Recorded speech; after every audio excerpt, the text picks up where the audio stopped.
नमस्ते प्रणाम, मैं हूँ आपकी वंदना। स्वागत करती हूँ फ्रेंड आप सभी का खुशबू यादव अवधि गीत के चैनल पे आप सभी का स्वागत है। आइए प्यारा सा छोटा सा नाच गीत लेके आई हैं। कैसे लगेगा कमेंट बॉक्स में बताइएगा और इनके चैनल को सपोर्ट करिएगा। अपना ढेर सारा प्यारा आशीर्वाद दीजिएगा फ्रेंड्स। अंगूरी में डस काला ना गोबला मझरवैया बोलाई दा। अंगूरी में डस काला ना गोबला मझरवैया बोलाई दा। सास के बोलाई दा, ससुर के बोलाई दा।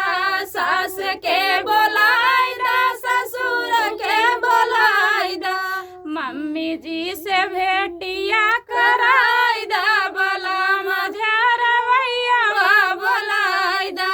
मम्मी जी से भेटिया कराई दा, बोला मझरवैया बोलाई दा। अंगूरी में डास काला ना गोबला मझरवैया बोलाई दा। अंगूरी में डास काला ना गोबला मझरवैया बोलाई दा। जेठ के बोलाई दा, जेठानी के बोलाई दा। जेठ के बोलाई दा, जेठानी के बोलाई दा।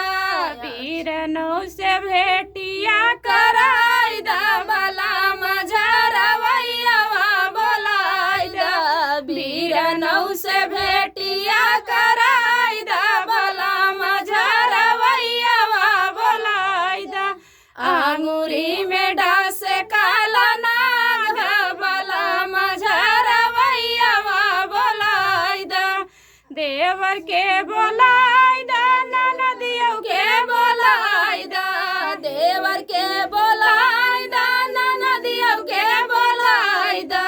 बहिनियों से भेटिया कराई दा, बोला मझरवैया बोलाई दा।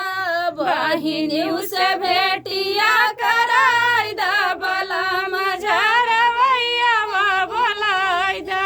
अंगूरी में डास काला नाग, बोला मझरवैया बोलाई दा। तो फ्रेंड गीत कैसा लगा कमेंट बॉक्स में बताइए।